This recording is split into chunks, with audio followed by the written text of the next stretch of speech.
Langsung saja, teori konstruksi pribadi yang dikembangkan oleh George Kelly dalam psikologi modern menawarkan pendekatan yang berbeda untuk memahami kepribadian dan perilaku manusia.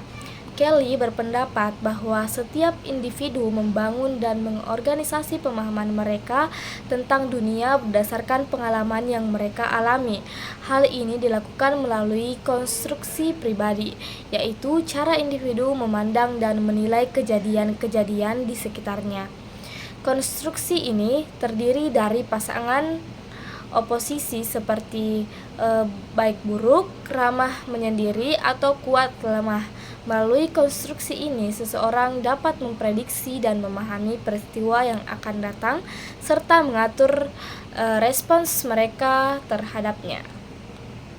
Selanjutnya, menurut Kelly, manusia tidak sekedar beraksi terhadap dunia secara pasif, melainkan mereka aktif dalam membentuk cara mereka melihat dan menginterpretasikan pengalaman hidup. Setiap individu memiliki sistem konstruksi yang bersifat baik dan unik dan personal, yang terbentuk dan berkembang seiring waktu berdasarkan pengalaman yang mereka alami. Dengan kata lain, konstruksi ini bukanlah sesuatu yang tetap, melainkan dapat berubah seiring dengan berjalannya waktu dan pengalaman baru yang diterima. Teori ini memberikan penjelasan yang mendalam tentang bagaimana kepribadian berkembang. Kepribadian menurut Kelly bukanlah sesuatu yang statis, tetapi lebih merupakan hasil dari cara individu membentuk konstruksi mereka untuk memahami dan menanggapi dunia sekitar. Ini berarti bahwa kepribadian bisa berubah seiring dengan perubahan dalam pola-pola pikir dan cara pandang seseorang terhadap dunia.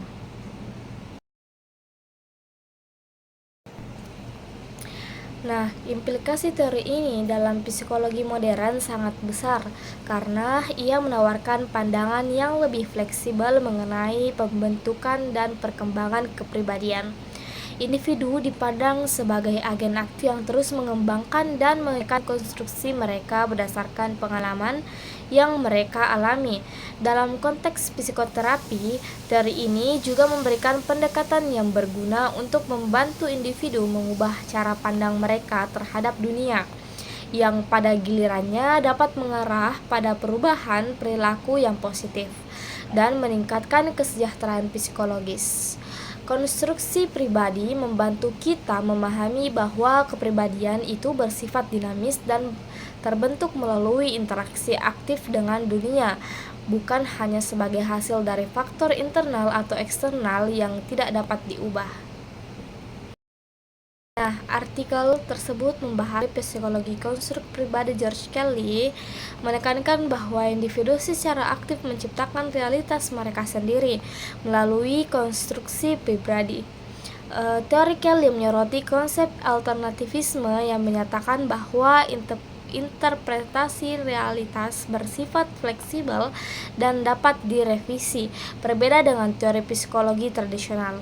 Implikasi praktis dari teori ini mencakup relevansinya dalam terapi psikologi, pendidikan, dan pengembangan pribadi, khususnya dalam membantu individu beradaptasi dan merekonstruksi konstruksi pribadi mereka. Di bidang pendidikan, teori ini dapat digunakan untuk memahami bagaimana siswa memahami dan memproses informasi, sehingga memungkinkan pendidik merancang strategi pengajar yang lebih efektif yang disesuaikan dengan pemikiran individu dan gaya belajar.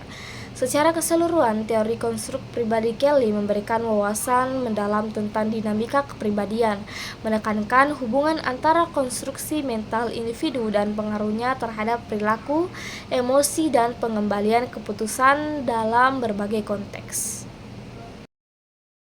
Nah, teori konstruksi pribadi yang dikembangkan oleh George Kelly merupakan pendekatan penting dalam psikologi kepribadian.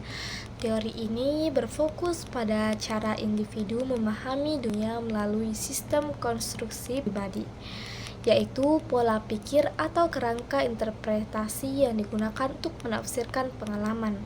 Menurut Kelly, setiap orang adalah ilmuwan yang terus-menerus membuat hipotesis tentang realitas berdasarkan pengalaman sebelumnya dan menguji hipotesis tersebut dalam kehidupan sehari-hari. Konteks pribadi bersifat unik untuk setiap individu, mencerminkan bagaimana seseorang memandang dirinya sendiri, orang lain, dan lingkungan. Sistem konstruksi ini terdiri dari berbagai dimensi bipolar, misalnya baik buruk atau lemah kuat. Dimensi-dimensi ini membantu seseorang membuat prediksi tentang kejadian atau perilaku orang lain. Jika prediksi tersebut terbukti benar, sistem konstruksi diperkuat. Jika tidak, orang tersebut mungkin memodifikasi konstruksinya.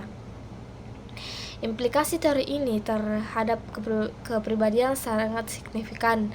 Yang pertama, teori ini menekankan bahwa kepribadian tidak bersifat statis, melainkan dinamis dan dapat berubah berdasarkan pengalaman baru. Kedua, teori ini menggarisbawahi pentingnya persepsi individu dalam membentuk realitas psikologisnya. Dengan demikian, kesulitan psikologis seringkali dipahami sebagai hasil dari sistem konstruksi yang tidak efektif atau terlalu kaku sehingga menghambat seseorang dalam menghadapi situasi baru. Dalam psikologi modern, teori konstruksi pribadi memberikan dasar untuk pendekatan terapi yang berfokus pada membantu klien mengevaluasi dan mengubah konstruksinya. Terapi ini mendorong eksplorasi perspektif baru dan membantu individu menjadi lebih fleksibel dalam menghadapi perubahan. Selain itu, teori ini relevan dalam penelitian psikologis lintas budaya karena memungkinkan analisis bagaimana konstruksi pribadi dipengaruhi oleh konteks budaya dan sosial.